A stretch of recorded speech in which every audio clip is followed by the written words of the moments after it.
Book 4. The Essential Nature of Isolation. Perfections of body or superhuman powers are produced by birth, or by powerful herbs, or by incantations, penances, or meditations. The change of a man into another class of being, such as that of a celestial being, is effected by the transfusion of natures.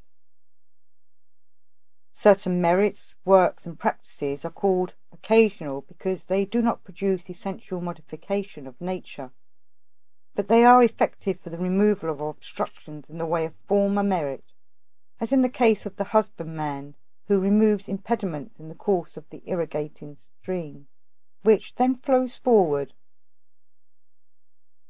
The minds acting in the various bodies which the ascetic voluntarily assumes are the production of his egoism alone. And for the different activities of those various minds, the ascetic's mind is the moving cause. Among the minds differently constituted by reason of birth, herbs, incantations, penances, and meditation, that one alone which is due to meditation is destitute of the basis of mental deposits from works. The work of the ascetic is neither pure nor dark, but is peculiar to itself, while that of others is of three kinds. From these works there results, in every incarnation, a manifestation of only those mental deposits which can come to fructification in the environment provided. Although the manifestation of mental deposits may be intercepted by unsuitable environments, differing as to class, place, and time, there is an immediate relation between them, because the memory and the train of self-reproductive thought are identical. The mental deposits are eternal because of the force of the desire which produced them. As they are collected by cause, effect, substratum, and support, when those are removed, the result is that there is a non-existence of the mental deposits.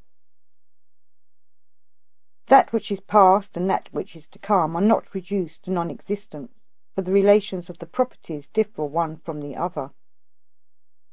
Objects, whether subtile or not, are made up of the three qualities. Unity of things results from unity of modification. Cognition is distinct from the object, for there is diversity of thoughts among observers of one object.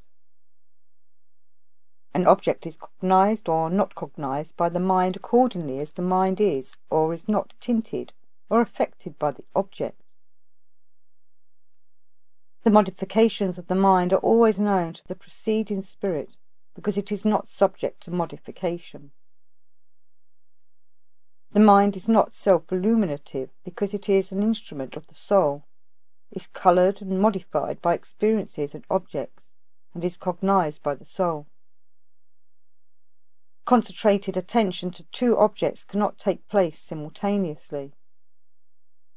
If one perception be cognizable by another, then there would be the further necessity for cognition of cognition, and from that a confusion of recollection would take place. When the understanding and the soul are united, then self-knowledge results. The mind, when united with the soul and fully conversant with knowledge, embraces universally all objects.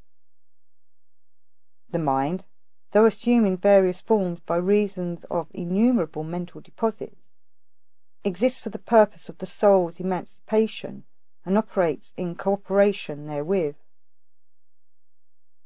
In him who knows the difference between the nature of soul and mind, the false notion regarding the soul comes to an end.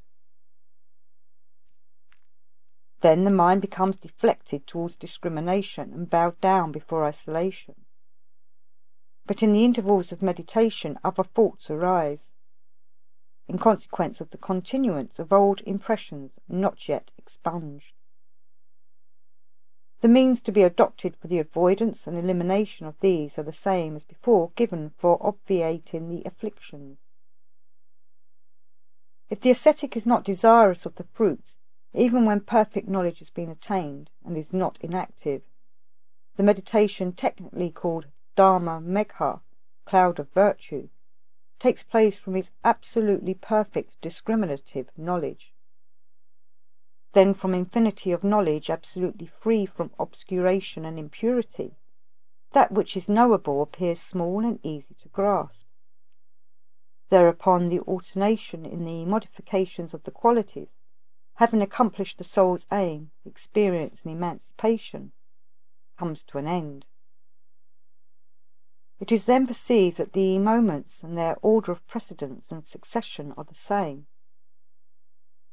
The reabsorption of the qualities which have consummated the aim of the soul, or the abiding of the soul united with understanding in its own nature, is isolation.